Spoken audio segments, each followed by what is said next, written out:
Good afternoon. It's Friday, February 7th, and time for another weekend review from your Cackle in Austin with the Texas Healthcare Association. I'm Travis Clardy, your president and CEO. I want to give you a quick update as to what's happened this past week at the Capitol and the work that the 89th legislature is doing. Not a whole lot to report today. Our friends came in Tuesday, and the House left today, this afternoon, after finishing their business. So we were hoping to get committee assignments out of the House. We have them in the Senate, but I think it's going to be pushed out another week. So next week will be a longer version of this program and a lot more detail, a lot more instructions to give you. So please stay tuned for that next week, which, oh, by the way, is Valentine's Day. So fellows out there, don't forget to get the roses and flowers and cards and candies and have that ready to go. So I'll remind you of this next week at 3 o'clock. So that'll give you enough time before you get home to take care of business. But in the meantime, what happened this week in Austin? First off, Governor Abbott gave his state address. That was televised around the state of Texas, talking about his priorities of things. And he did mention the need to improve funding and financing so that we can better take care of the elderly in Texas. That was a very positive sign to see.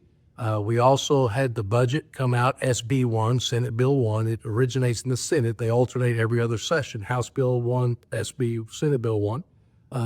Senator Joan Huffman, Chairman Huffman of the Senate Finance Committee, her work group has pushed that out. That's been out and published, and that's going to be the starting point for the discussion of what the budget will mean. And yes, that does reflect a budget of over $1/3 trillion for a biennial budget in Texas. That's a big amount of money that goes to meet the needs of Texas, but that's also befitting the state of Texas and the size of our economy. You always put your money where your mouth is, and the best way to see what the priorities of a state or of a business, for that matter, are, you can look at the budget and see where money's invested and expended to meet the purposes and goals of that particular organization, in this instance, the business of the state of Texas. And we're encouraged by what we've seen so far and look forward to the work that the House Appropriations Committee will do and that the Senate Finance Committee will do, and that both chambers, of course, will meet and do the one thing we're constitutionally obligated to do in Texas, and that is pass a balanced budget based upon the revenues as projected by Comptroller Hager, and the budget can be certified, passed, signed into law, and will go into effect for the next fiscal biennium beginning September 1 of 2025. So a lot of work between now and then, and the House and Senate both joined those issues and are working towards that. But this is kind of a lull before the storm. The members are thankfully able to go home, take a little long weekend. I think both chambers will come back in, the House Tuesday afternoon. I believe the Senate comes in Wednesday. And address those issues. And again, next week when we do this, I expect I'll be able to tell you who's on what committees in the House, in particular those committees most important to long-term care in Texas, public health and health and human services, and appropriations. And then we will be able to help guide you, help us, help you help yourselves. As we call upon our representative senators, I'm going to be reaching out to you, and our team will, to help you come into Austin so we can deliver the message of our priorities. We continue to work on those, of honing those and fine-tuning the priorities of the THCA. We have had several meetings this week with both Senate and House staff and members and leadership, and so we will continue to do that. But so far, so good, and we'll be getting a very positive reception of what we are looking to do.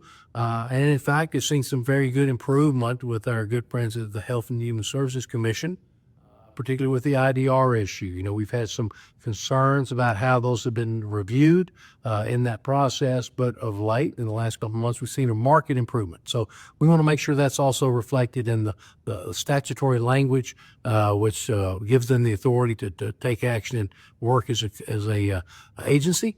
And so that will continue to be done. But for this week, again, not a whole lot to report, and the committees aren't meeting. Bills are being filed, but they're not being taken up. They haven't been assigned to their respective committees yet. And when that happens, things will be a lot busier, a lot more hectic, particularly that last 40, 50 days of session. It's hard to believe, but when I talk to you next week, February 14th, on next Friday, we will be a full month into the 89th legislative session. So we'll have a month behind us, 30 days behind us, 110 or so to go. So the process is working as it usually does, a little slow at the first. It's kind of like going up the roller coaster. You hear click, click, click, and you know you're getting up close to the top and we're about to go over the edge, and that's going to happen soon enough. So this is a good time for everybody to take a breath. We'll keep you posted on things as they develop. If anything we need to take up in short order, we will certainly communicate that to you as our members and to our facilities. And we will do our best to do that. And in the meantime, these funny things, these telephones and emails, they work both ways.